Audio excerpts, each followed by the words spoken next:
Welcome to the SFL Postgame Show. The line is now open. The phone number to call, 210-473-8428. If you don't get in or through the first time, call back again and we'll get you settled. NYC beats Carolina 13-10. Tallahassee beats Houston 20-13. And Santa Fe without Mac Wavy, and the game got a little out of hand after Wavy exited the game. He'll be back next week, but Santa Fe puts up 62. Who is going to stop that offense? 828, you are on the SFL postgame show. Who do I have? I'm good, Alan. How about yourself? Tough loss in Houston, but at least the defense looked like they played a little better tonight.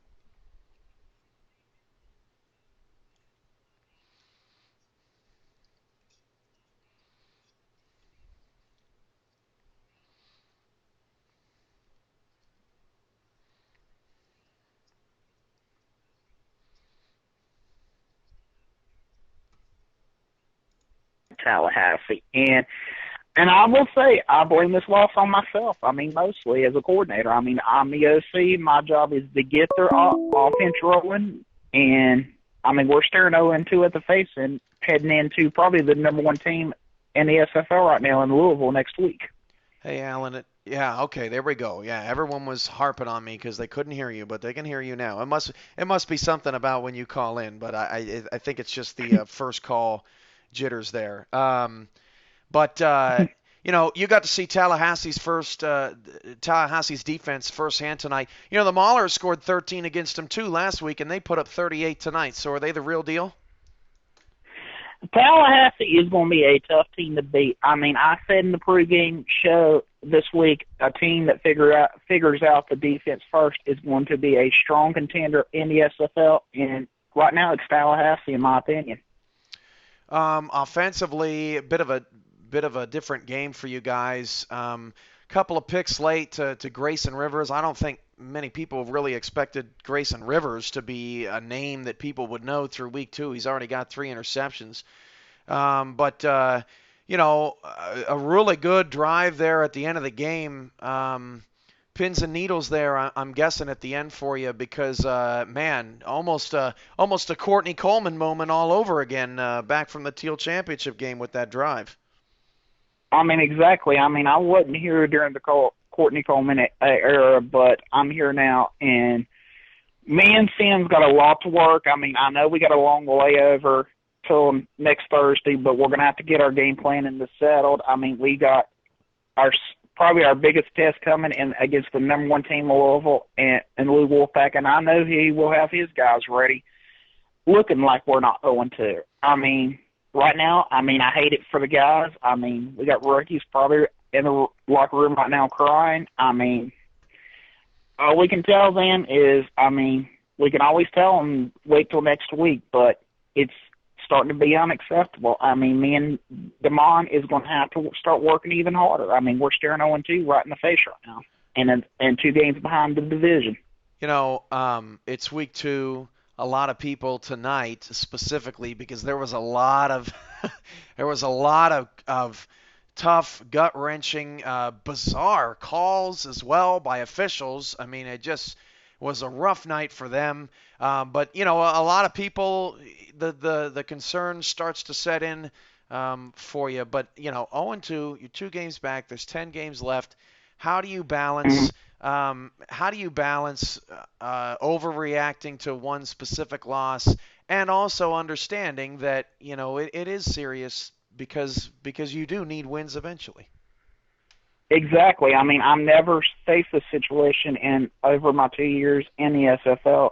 Baltimore, I mean, I was a part of a winning team in Minneapolis, both of my 2 years there. I mean, I was in a winning situation. This is kind of new to me, but you got to look at it on the bright side. I mean, we did make it to the championship last year as the team, losing 4 out of 5, and who knows? I mean, I remember Queen City started 0-2 that one year and went all the way and won the title. I mean, it's been done before, and why not again? action around the league. I'm sure we'll get plenty of insight about this as the week continues and as people hype the matchup. Carolina's defense looked very, very good tonight. Sultan Muhammad did almost nothing.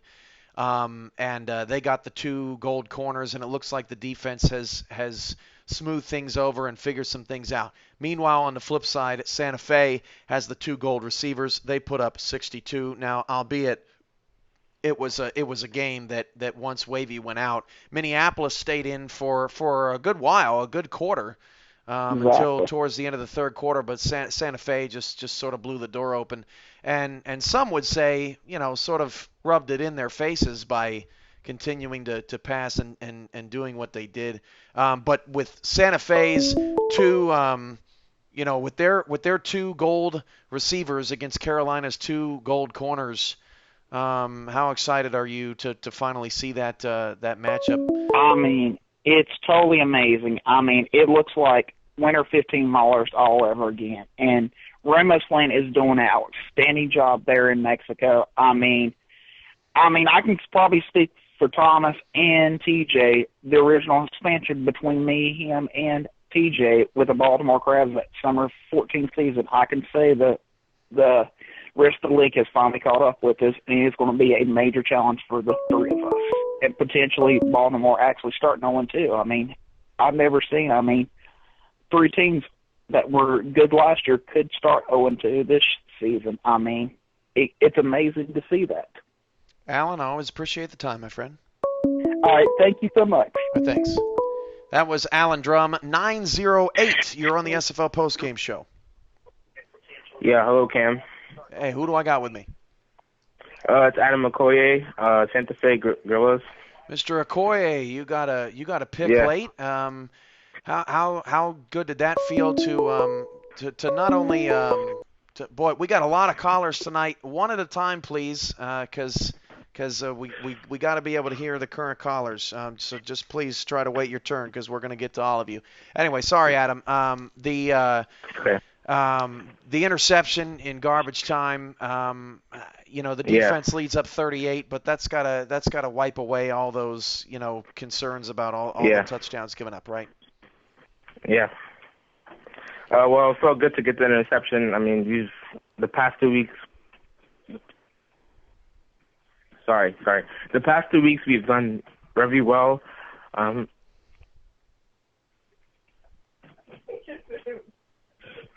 you with us? Yeah, sorry.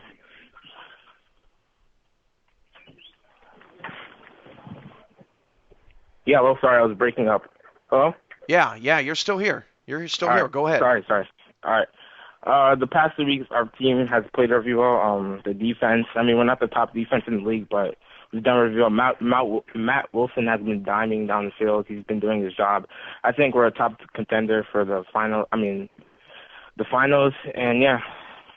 Adam, everyone's talking about the 2 goal receivers and Santa Fe's offense is so powerful and how are you going to stop them? Yep. But Jay Calvin Kidd tonight rushes for 95 yards on 8 carries. I mean, if you're gonna beat Santa Fe, you have to keep them one-dimensional at least. I mean, how good was that seeing your teammate bust out those moves tonight? It was great. I was worrying about Calvin Kim. I thought our rushing game wasn't going to be that good this season, but after seeing him run for 95 yards on 8 carries, it felt really good. So I think we're set. I think everything is coming together. Our defense needs to get a little bit better, but other than that, I think everything's coming together. What struck me the most as an interesting thing about Santa Fe tonight is, well, first of all, Santa Fe's been doing such a good job recruiting new players to the team, continuing to get better and better. Bunch. Santa Fe really doing a good job. But tonight, Matt Wilson had a strong night, yes, again, but he did throw 2 picks. And tonight it wasn't about Wilson or Nick T. Quick. It wasn't how Santa Fe won the first game. You got huge contributions from Calvin Kim. Chris Davis scores 3 touchdowns and sets the tone with the kickoff return at the beginning. And Colin Douglas has 11 tackles on the outside and deflects 4 passes away. I mean, this is really looking like a true team that you guys got here. Yeah, it's complete. Everything's complete. and I mean it was a good team win. I credit to Ramos Lynn for the recruiting part. We have a lot of international players, and I think we're the most diverse team in the league, so that's something to be proud about. And Adam, it's a good team win. I can't remember. Did you get an interception last week as well? No, this is my first interception. Okay, so this is your first one. Did you give the game ball to, or did you give the ball to anybody, or are you keeping this one? Well, I mean, maybe to Matt, because Matt's is a good all-around player. So maybe I'll just give the game ball to Matt again. Otherwise, it's up to Ramos. By the way, beware of the Santa Fe Gorillas guys. We're on fire right now. Doesn't Matt Wilson have enough game balls? Why does he need another one? Well, I mean, we scored 62 points tonight. I mean, that's just incredible. And Matt Wilson had 2 interceptions. So 62 points on 2 interceptions. I mean, he might throw interceptions, but he just comes back again. He doesn't give up. So, I mean, that's pretty nice. Well, Carolina's next on the list to try to stop Santa Fe. Yeah. It's only week 2, and rarely has anyone proved. What's that? I said let's not get our hopes too high on Santa Fe. I mean, yeah. Rarely has any team blown through the league without taking a pit stop along the way. I'm sure you guys hope it's not next week. Adam, thank you so much for the time, and congrats on your first interception. Thank you. That was Adam Okoye, the safety for the Santa Fe Gorillas, one of the safeties for Santa Fe. Open line now, 210-473-8428. I know that a lot of you guys are trying to get in on the calls. A lot to talk about, a lot to decompress and put in perspective tonight. Just a crazy night. 717, you are on the SFL Postgame Show. Who do I have? Doug Booth, Mauler running back. Doug, I don't know what to say. What do you got to do to get some carries around there? Because the Maulers, the Maulers have lost 4 games in a row. 4 games in a row doesn't get any easier. We get our first home game next week and against Baltimore. Well, you tell me how to get the ball. Do I got to pay somebody? What do I got to do? Your quarterback, your new quarterback, Mac Wavy, he got slammed down, and he leaves the game. Backup did his best. Jay Christian, I'll get you, buddy. Just hold on a second. But he goes down, and the game sort of turns on its head from there. From your perspective, being on the sidelines and watching Santa Fe's offense, is this just a case of, look, the game got out of hand, we had Santa Fe, and we're doing a pretty good job of keeping them honest and down offensively. But when Wavy went out of the game, was it a total deflator for both sides of the ball? I believe so. I mean, we were in the game when Wavy went down. I'm not going to say we possibly could have stole that game because Santa Fe is just clicking on all cylinders. And I just heard how they were talking about giving Matt Wilson the ball. Without question, that game ball goes to Colin Douglas. The kid was everywhere tonight. Yeah, Douglas was pretty good. Over 50 points in back-to-back weeks for Santa Fe. They moved to 2-0. As you said, you guys finally get to go to home against Baltimore. It's a tough starting the year out with 2 straight road games.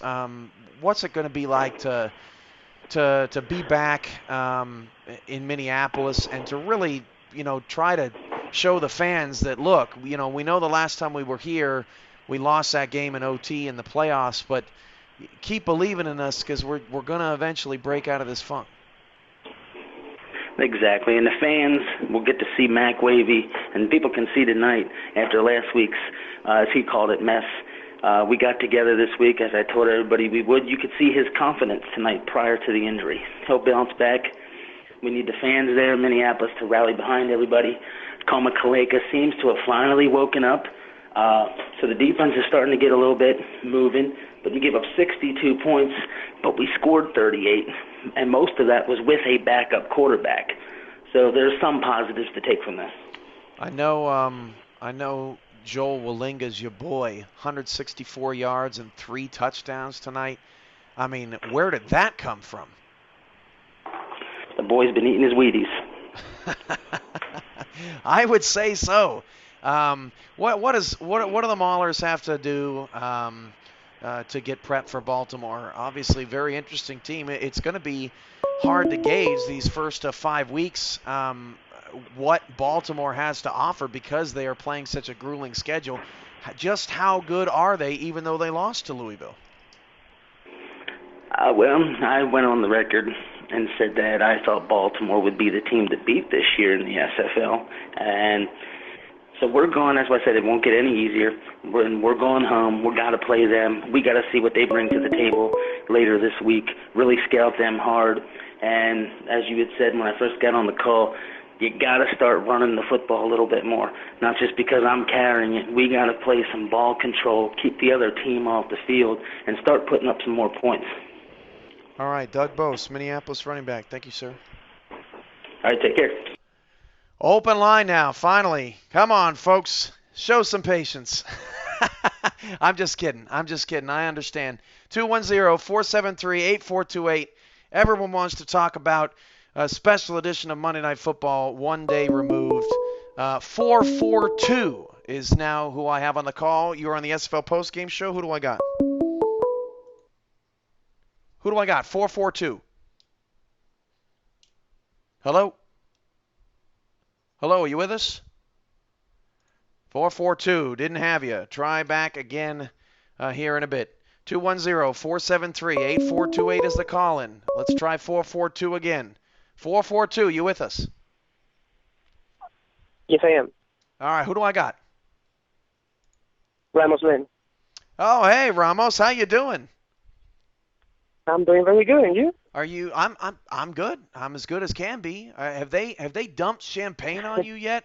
This offense is silly. Yeah, thank you. I mean, it was a good game. I mean, if Mike Wade is hearing this, you're gonna be a beast, man. Do not, keep your head up, man. You were having a great game, 2 touchdowns. 16 of 26. We're having a good game, man. I mean. You're going to be a beast, but, happy to get the W. Ramos Lynn, owner of the Santa Fe Gorillas, on the call with us. Back-to-back 50-point games. Some, when you put up numbers like that, the murmurs start happening. Is it unstoppable? Can it be stopped? Obviously it helps when your running back has 95 yards and 2 touchdowns too, doesn't it? Yeah, I mean, hearing on the inside the SFL, Doug Bose, saying, poor Calvin Kim, but, he had a good game, 2 touchdowns, 2 big scores. I believe one like 45 yards, the other one like 30, and that's the production that we want from our running backs. Obviously, the wide receivers, the passing game is the focal point of the offense, as you all can see, but, the running back can also have a good game like this. Ramos, you got Carolina next week, 2 Gold Corners. Is that the team that can stump you? We'll see. I mean, they have a great defense right now with NYC. At the end, NYC was able to get the win, but Carolina has a magnificent defense. I was looking at Avery King all over the place. He reminded me of Von Miller or Khalil Mack or some stuff like that because he was all over the place, tackles in the backfield. He was absolutely magnificent tonight, but we'll see what happens next week. What do you got to say about Chris Davis? He former running back, comes in on a new team, broke contract with Cleveland, so he had to take a little bit of a penalty. You told him, that's okay. I'm going to stick you in the slot. You're going to return kicks. You're going to do good things for us. Man, did he show up tonight. I haven't seen a slot receiver play that well in a long time. Yeah, I mean, that was a great surprise from us tonight. We know they just can't do it, but, to see tonight get 3 touchdowns, the opening kickoff was a big boost for us. And then the 2 touchdowns, 2 passing touchdowns, one by Matt Wilson, one by the backup quarterback. But, Chris Davis is that type of player. He's a magnificent player, and we know he can do that type of stuff. He might not get the Bosco or quick yards, but he will get those 2-3 touchdowns. We are confident from that. I know you got a ton of players. Santa Fe has become the league's melting pot, and not only did you sign a handful of players over the last week and a half or so that you think really can make an impact. Of course, obviously feeling. Anytime a franchise feels like they may be a championship contender, they're going to start putting a little more invested into it. But I know that you signed a handful of those guys, and a few of them made some really good plays tonight, and a lot of them. What stood out to you out of those guys tonight? Out of everybody, I mean, that was a magnificent game from all our new signings. Ivan Sanchez was all over the place tonight. Like he had, I believe, 7 or 8 tackles. I lost count, to be honest. He was all over the place, stopping dog blows. That was so good to see. We got production from our defensive linemen, our offensive linemen. We have a new tackle. He had a solid game, so I believe they will continue to play like that, and I'm so happy for them. I know. Colin Douglas is or Colin Northrup rather, is your defensive coordinator. Not the greatest start for the Santa Fe defense, and of course everyone thinks about Santa Fe's defense from season 5 and how it was just absolutely ruthless. But do you still feel pretty good about the defense because they are making plays and they are forcing turnovers? Yeah, absolutely. I mean, Colin, we have Cesar, we have Adam, we have Jimmy on the secondary. We have Colin Douglas. We have just a great talent of players, and I believe a lot of teams are going to overlook us because of the offense. But at the end of the day, the defense has a lot of talent. Adam had a pick, Cesar had a pick, Jimmy had a pick as well. I was looking at our linebacking core just laying the wood all over the place. Colin Douglas, like 12 tackles, stopping Doug Rose on the outside. That was so cool to see. The defensive lineman doing pretty well. Doug Rose had a good game, but we were able to contain him a little bit. So that's amazing to see. People immediately are going to start making the comparisons to the season 4 Maulers when they went undefeated, and of course that team never ran a single down the whole season, and then the SFL had to change the rules. What do you see as the fundamental difference about how you are approaching this offense, and are you worried you're passing too much? Because you see late in games, you just want them to run out the clock and it be done with, and they just don't seem to want to stop. Yeah, I mean, running the ball, even more for sportsmanship a little bit. I don't want my team to run up the score. It's really not necessary. But I'm really happy of the production of Jay Calvin Kane tonight.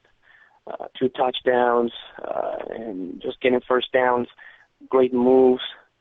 It's magnificent to see. But, I believe that we have a nice running back. And if we have to depend on the running game, I am really, really confident of Jay Calvin Kane to run the ball and get the job done. Ramos Lynn, owner of the Santa Fe Gorillas, thanks so much, man, and congratulations. You're 2-0. Thank you so much, and thank you. This call is costing me more than Matt Wilson's salary. I'm calling from Mexico. So. Hey, you have to cut me off next time. I appreciate that. Thanks, Ramos. Ramos Lynn. From Mexico on the call on the SFL Postgame Show. Open line now, 210-473-8428. And Maurice Spurgeon has gotten in the fastest. Maurice, how you doing? I'm doing all right.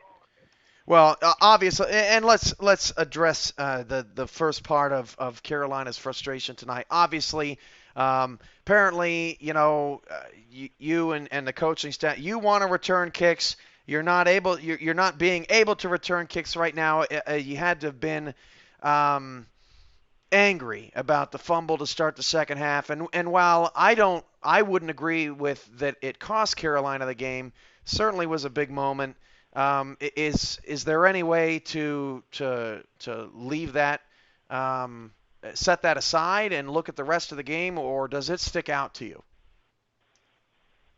I mean, that factored into the loss, but I think what really factored into the loss was Johnny English not getting going.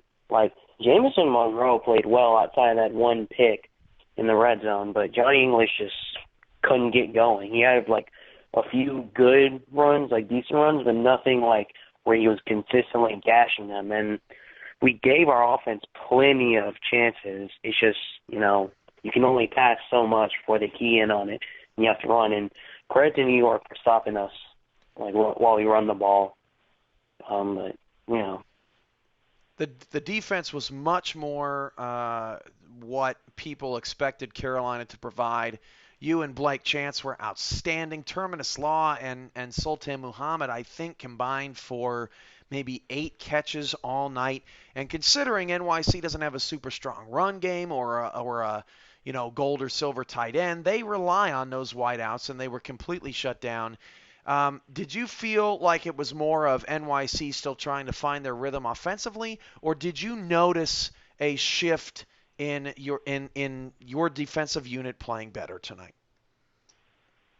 I think it was a shift in our defensive unit playing tonight because I can't remember any play being like over 50 yards. Like every time someone caught the ball or someone ran the ball, they were swarming. Like we swarmed to the ball. I think that's the difference between this game and last game. And credit to Avery King. He played unbelievable. Last NYC offensive play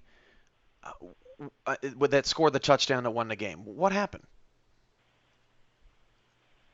I don't know. I think maybe we were in zone or something. I honestly don't know. To be completely honest, it shouldn't have gotten to that point. Like we shouldn't have let them drive down the field like that. But I mean, we just gotta just brush it off and scout like no tomorrow because we have probably the tallest task of our season going up against Santa Fe at Santa Fe with their offense. Yeah, 2 goal corners, 2 goal wide receivers. It's a matchup that many are excited to see. I don't think many expected the Skyhawks would be 0-2 and Santa Fe would be 2-0 coming into the game, judging by the initial power rankings. How do you stop that powerful of a passing attack? Is it more of the same tonight? I mean, how do you prepare for such a daunting task, even though it's just week 3? Keep everything in front of you, tackle, don't lose your man, and put pressure on the quarterback. Because if Matt Wilson just sits there and has all day to throw, with those wide receivers, he's going to find someone, and they're going to torch us. So we gotta disrupt them. We gotta disrupt their rhythm because you saw they go no huddle, and that requires on tempo and timing and rhythm. So just gotta disrupt the rhythm, and I have full faith in my defensive coordinator to do that because you saw how much better of a game we played today.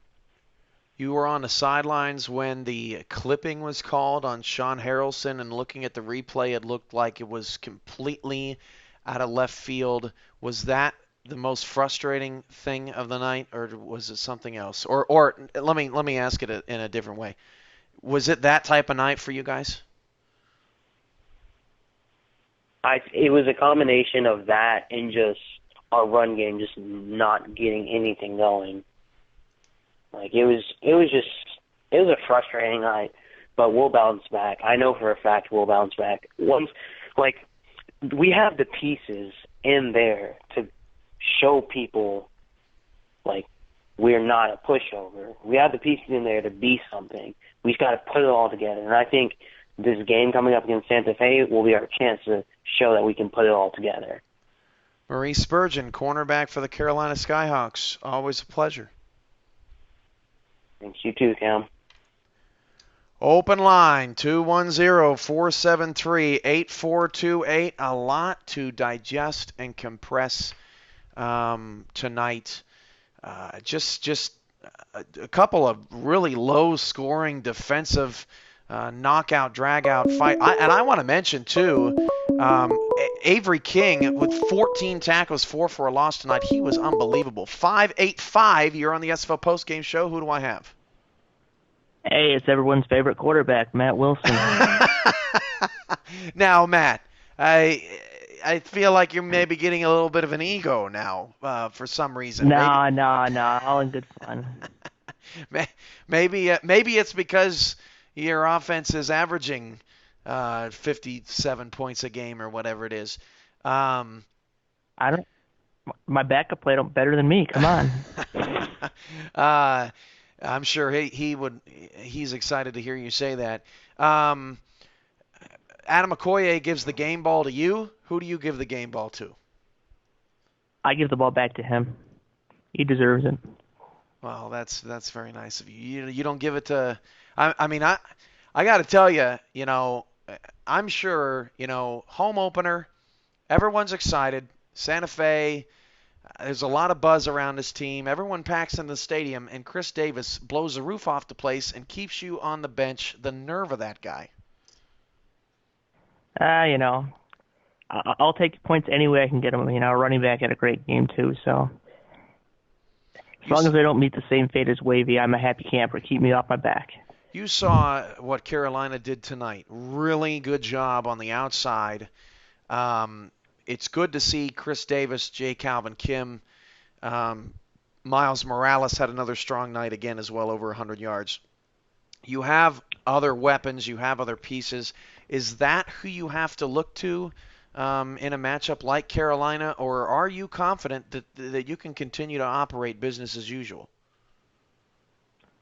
We got to mix it up. I mean, if they take something away, we just throw something else out at them. We have enough weapons on offense to do that, so they can't concentrate on one thing. They have to be well-rounded. Of course, if they're well-rounded, then we can exploit that too, because they're not strong in one area. So I like their chances. I think I saw you say earlier tonight before we started the interview that you felt like you were on the ground floor with Santa Fe, and now you're starting to see this franchise transform, and you guys are one of the closest knit groups from going to practice and seeing the way you guys play on the field. It seems like Santa Fe just has everything working right now. Is that what it feels like to you? We just hug it out, Big love fest.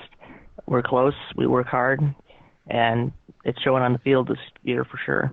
Last year coming in, being a rookie, didn't know what the heck I was doing. I was a tight end the year before that, so I'm starting to get on track, get to learn the position, and I have a lot of great weapons around me to throw to. You're in the same division with Houston. You beat Houston last week. Houston loses to Tallahassee tonight in gut-wrenching fashion. They had a pass into the end zone that could have tied the game and forced overtime. Are you surprised that the SFL runners-up are 0-2? The league's tighter than ever. Every year the gap closes. So it's just it was us last year.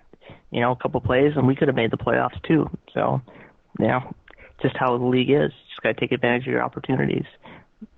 Matt Wilson, Santa Fe quarterback. Thank you so much, my friend. No problem. Game balls for everyone. I've got a lot.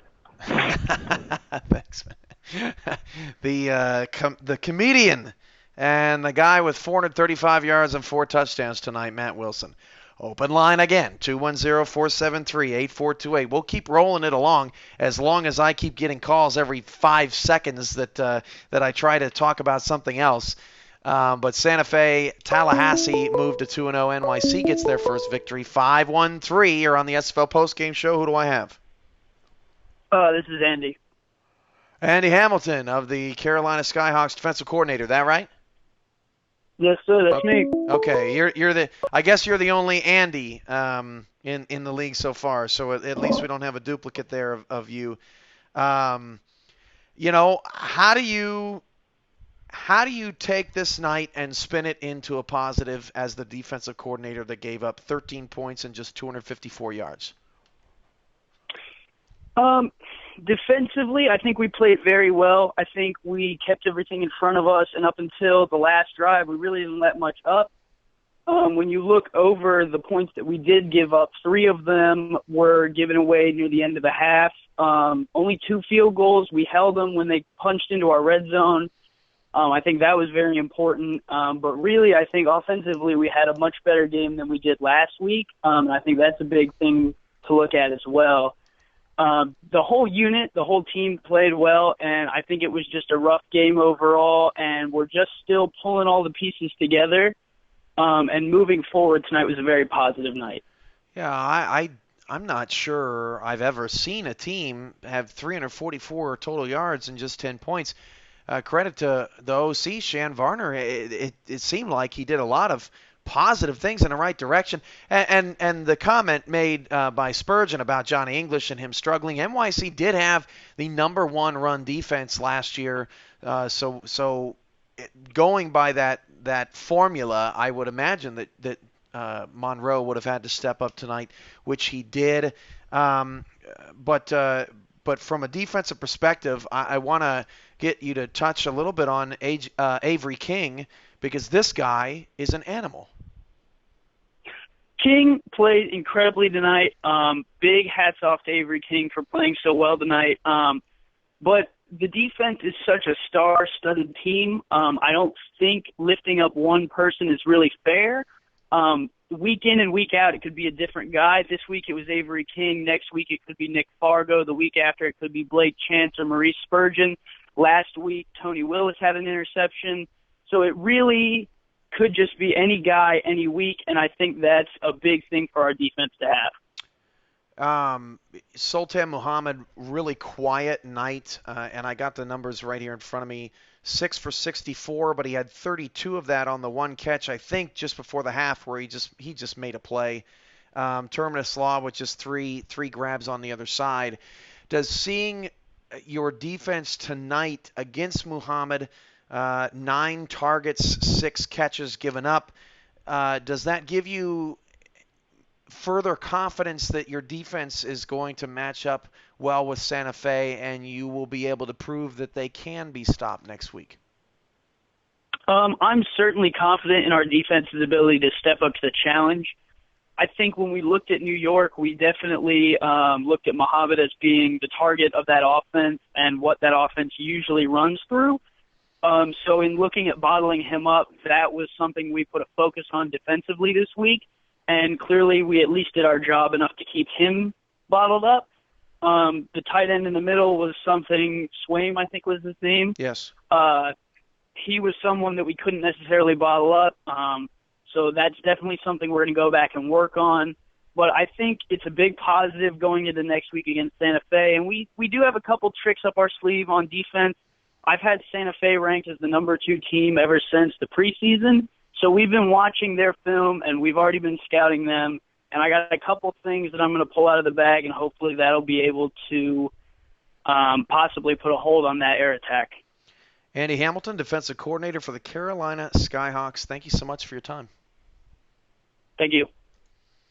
Open line, 210-473-8428. I'm going to continue to roll the calls through as long as we keep getting them in a quick and orderly fashion. But Tallahassee, NYC, Santa Fe get victories. Tallahassee their defense is giving up an average of 13 points per game. And what a game it's going to be when Tallahassee takes on Santa Fe, but that doesn't happen until later in the year. 347, you're on the SFL Postgame Show. Who do I have? Yes, Miles Morales, tight end, Santa Fe Gorillas. Hi, Miles. Hey, can you do me a favor and mute the broadcast behind you so we don't get an echo? Yes, sir, I just did. All right, awesome. Miles, another 100-yard game for you. That's back-to-back 100-yard games. You have to love being on Matt Wilson's team.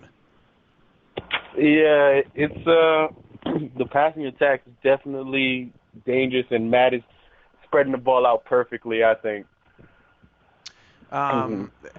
It's your rookie season.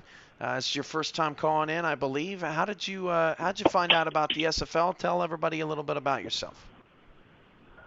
Well, a good friend of mine, he's a starting safety for the Crabs. Deshaun Miller. Mm-hmm. He found your interview on YouTube, and he told me about it. Very interested. I went online, read up on it, and I decided to join. I thought it'd be very fun, and I do love football a lot. Deshaun Miller, your boy, with he had a great week one. Yeah. and he's back in action on Wednesday. Do you how close are you guys? Do you guys fly around the country to watch each other play, or are you guys watching each other from afar? We are close enough to where if we ever play each other, that's going to be a big matchup. I hope man-to-man coverage on me all the time for him. Yeah, I don't think Santa Fe does play Baltimore this year. Although I don't have the schedule in front of me, but that would be a fun matchup, and it has been in the past. What do you like most about what your offense does or is doing? Tonight they scored over 50, but very differently than they scored over 50 in the first game against Houston. I mean, so far what I've seen from our offense is we just have different levels we could take it to and different things we could beat you with. Like, I think for week one, the running attack wasn't as productive as this week, but this week it was just like J.K. went off and ran the ball like a maniac. Gotta love the way he ran it. Last week, I think it was more of we just passed a lot, and the run after the catch was just amazing. A lot of missed tackles. Miles Morales, Santa Fe Gorilla tight end. Anything else you'd like to add? No, that's it. All right, Miles. Thank you so for having me. Thank you so much. Appreciate it.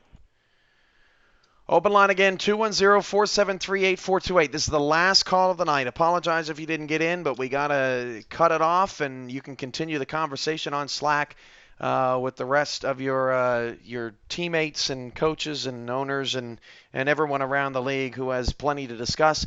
Want to remind you that Wednesday night we've got another triple header of games, or three games going on at once, I should say, headlined by the 300th game in SFL history, the Orlando Intimidators and the Sioux Falls Sparrows. Our final call comes from 832. Who do we have? 832. Who do we got? Hello. This is the doctor.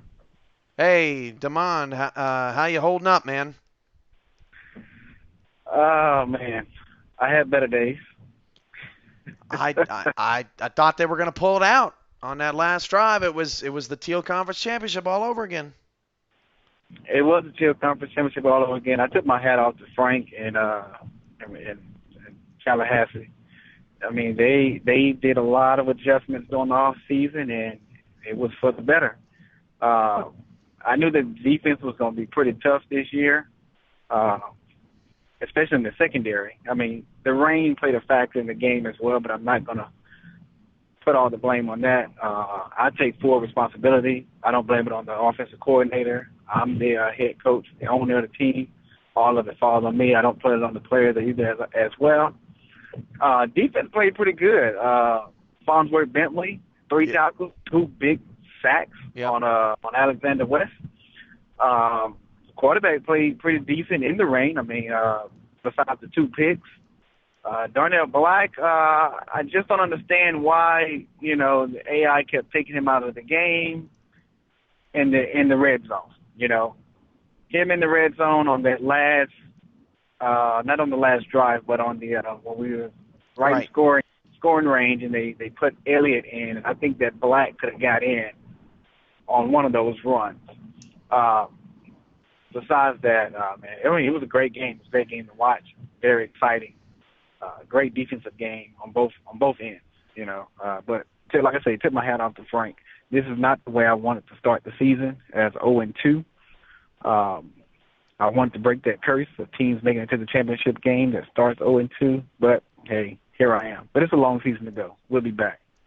How do you this is your second season as owner and a coach in the SFL, but you were also a player first in Baltimore, so you've seen plenty of SFL action. It's only been 2 weeks, and Santa Fe and Tallahassee are the polar opposites. Everyone's saying, oh, this is the greatest offense ever. everyone's saying, "Oh, Tallahassee's their defense is just phenomenal and out of control." Is Tallahassee's defense the best that you've seen in the SFL, or is it just too early? It's too early. I'm gonna tell you no, because if you look at the stats, look at the yards we put up. You take away the rain, we win that game. We had an interception that was dropped in the end zone. We had several drop balls. I don't think Tallahassee defense is better than mine. Not at all. 0-2 now for Houston. So what do you see as the biggest fundamental need or something that the team needs to work on heading into week 3 when you play having a brain moment here when you play the Louisville Wolfpack on the road? Pretty much I'm just going to go back to the drawing board, revamp the playbook. For one, there's too many plays in the playbook. So you really can't see everything exactly that you're putting in that the AI is running, or that I would like for the AI to run. So I'm going to modify the playbook, take some things out, and just make sure that the AI runs what I really want them to run, and not what looks pretty. Damon Simeon, simplifying the playbook heading into a big Teal Conference final rematch with the Louisville Wolfpack. No Courtney Coleman, but you got plenty of other talent on your team that is going to remember that feeling in Louisville. Thank you so much for the time tonight. Welcome, sir. All right, line is closed. One final wrap-up. NYC beats Carolina 13.